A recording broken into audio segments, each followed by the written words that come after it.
নামের একটি satellite news চ্যানেলে তার বিরুদ্ধে প্রচারিত বিতর্কিত নিউজের তীব্র ভাষায় প্রতিবাদ জানান হাইলাকান্দি জেলা কংগ্রেসের প্রাক্তন সভাপতি শামসুদ্দিন বরলস্কর জুলুফ।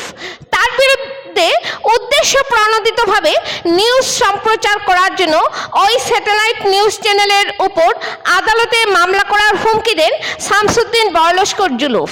তিনি চ্যালেঞ্জ জানিয়ে বলেন যে যদি বিতর্কিত নিউজ প্রকাশিত করা ওই স্যাটেলাইট চ্যানেলের কর্তৃপক্ষের কাছে তার বিরুদ্ধে পঞ্চায়েত নির্বাচনে বড় অঙ্কের টাকার বিনিময়ে টিকিট বিক্রির উপযুক্ত প্রমাণ থাকে, তাহলে সেটা আদালতে এসে প্রমাণ করুক, নতুবা এ ধরনের ভিত্তিহীন নিউজ প্রকাশিত করা বন্ধ রাখুক।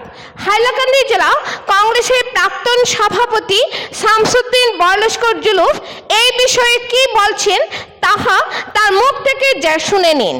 জুলুফদা, আজকে যে আপনি একটি সাংবাদিক সম্মেলন আহ্বান করেছেন, এই সাংবাদিক সম্মেলনের কারণটা কি? দুই চারটি কথার মাধ্যমে আমাদের মিডিয়াকে মানে অবগত করুন।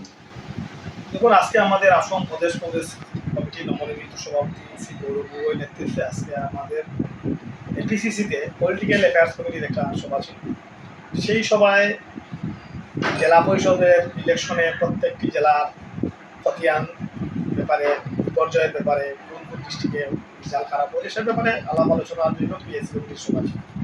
কিন্তু সেই সভা চলাকালীন বা সভা শেষ হওয়ার পর আশ্চর্যজনকভাবে আমরা দেখেছি যে ND24 নামে একটি সংবাদ নিউজ চ্যানেল বিতর্কিত এবং উদ্দেশ্য প্রণোদিতভাবে নিউজ আকারে যে নিউজ পরিবেশন করেছে তার বিরুদ্ধে আজকে সাংবাদিক সম্মেলন, যার জন্য আমরা প্রয়োজনে আমি কোর্টের দ্বারস্থ হব এবং মানহানির কেস করবো ND24 নিউজের সত্তাধারীকারী বিরুদ্ধে।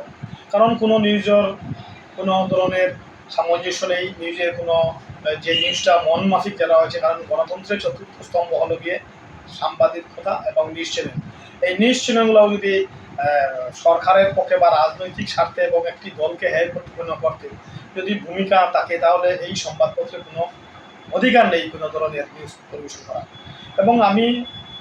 এবং একটা নিউজ আমরা দেখেছি যে একটা লিস্ট বের করেছে এই ND24 নিউজ, যেখানে দেখা যাচ্ছে 14 থেকে 15টি জেলা কংগ্রেসের সভাপতির বিরুদ্ধে নাকি অভিযোগ, এবং করিমগঞ্জ, শিলচর, হাইলাকান্দি, কামরূপ, ধুবড়ী, নোয়াগাঁও, বরপেটা বিভিন্ন ডিস্ট্রিক্টের কথা বলা হয়েছে। সেখানে এবং বলা হয়েছে নাকি ভবন সিং গাটোয়ারের নেতৃত্বে কমিটি নাকি পিএসসি কমিটিতে এইসব জেলা সভাপতিদের অপসারণ করার জন্য বলা হয়েছে, এবং নাকি এই প্রতিবেদনে বলা হয়েছে নাকি যে লক্ষ লক্ষ কোটি কোটি টাকা আত্মসাৎ করা হয়েছে এই জেলা কংগ্রেস সভাপতিদের মাধ্যমে।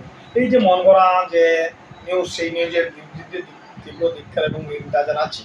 এবং যেখানে বলা হয়েছে যে একটি লিস্ট দিয়ে বলা হয়েছে যে নাকি এই ND24 কাছে তথ্যপাতি আছে, তাই আমি এই নিউজ চ্যানেলকে মানহানি কেসের মাধ্যমে 2 থেকে 3 কোটি টাকা মানহানি কেস করে জেলার স্বার্থে, কংগ্রেসের স্বার্থে এবং মিথ্যা যে নিউজ, এই নিউজের জন্য মানহানি কেস করব। এবং কোর্টে এসে কী তথ্যপাতি আছে, আজকে আমি তো আমার কথা বলছি, আমি 14-15 জেলা কংগ্রেস সভাপতি যারা তারা নিজ নিজ জেলায় কী ভূমিকা নেন, আজকে শিলচর, করিমগঞ্জ, নোয়াগাঁও, ধুবড়ী, বরপেটা তারা কী ভূমিকা নেন তাদের ব্যাপার। কিন্তু আমি এই নিউজ চ্যানেলের মানহানি কেস করে কোর্টের মাধ্যমে আমি জানতে চাইবো যে ওনার কাছে কী তথ্যপাতি উনি পেয়েছেন, কী তথ্য আছে যে আমি জেলা পরিষদ থেকে 20 থেকে 25 লক্ষ টাকা, আঞ্চলিক পঞ্চায়েত থেকে 8 থেকে 10 লক্ষ টাকা আমি আদায় করেছি এবং ধনের বিনিময়ে আমি টিকিট দিয়েছি, সেটা কোর্টের মাধ্যমে আমি জানতে চাই।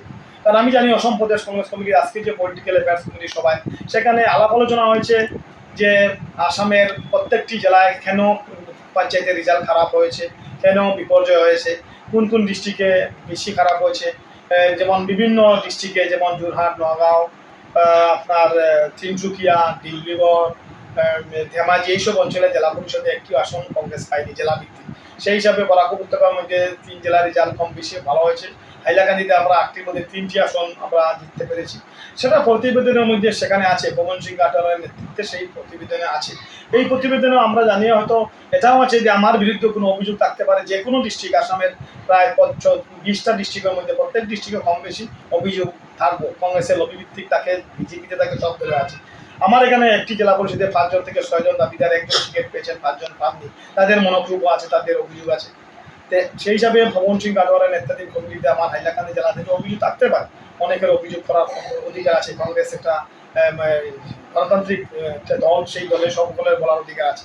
তাই বলে এই যে অভিযোগকে যে তথ্যপাতি এই ND-24 এর কাছে আছে, পয়সা নেওয়া হয়েছে, তার প্রুফ আছে, প্রমাণ আছে, সেটা প্রমাণ করতে হবে কোর্টে, সেটা ND-24 করতে হবে। কারণ আমি জানি আমার হাইলাকান্দি জেলায় আমরা যে রেজাল্ট যেটা খুব ভালো হয়েছে, যদিও আমি নিজে জেলা পরিষদে নিজে হেরেছি, কিন্তু তাই বলে আমি আমার অঞ্চলে সমস্যাতে সময় দিতে পারিনি।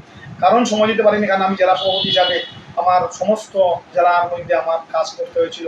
এর মধ্যে আমার বিসম্বাদ একটা কংগ্রেসের মধ্যে, যুব কংগ্রেস, সেবা দল, মাইনরিটি ডিপার্টমেন্টের যে বিক্ষোভ, বিভিন্ন সভায় গণ্ডগোল, মারক ধাক্কা, কংগ্রেসের মধ্যে বিজেপির এজেন্ট যেমন কমলাক্ষ সিদ্দেক, হিমন্ত বিশ্ব শর্মা মতো মুখ্যমন্ত্রী আমাদের হাইলাকান্দি কংগ্রেসকে দুর্বল করতে যেভাবে বিভিন্ন যুব কংগ্রেসকে ব্যবহার করেছে, সেবা দলকে ব্যবহার করেছে, মাইনরিটি ডিপার্টমেন্টে যারা ব্যবহার করছে, যেটা সিদ্দেক কমলাক্ষ সময় যে টিম, সেই টিমগুলা বিজেপির হয়ে কাজ করছে। আপনারা জানেন যে সিদ্দেক। আচ্ছা, আরেকটা প্রশ্ন আপনাকে।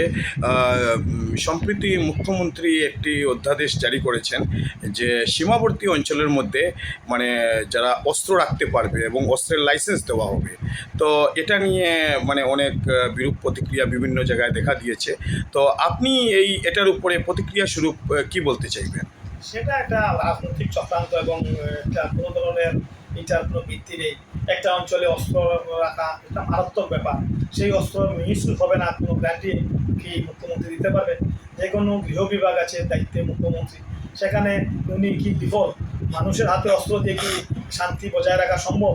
এবং একটি বিশেষ সম্প্রদায়ের উপর, একটি বিশেষ জনগোষ্ঠীর হাতে অস্ত্র দেওয়া হবে,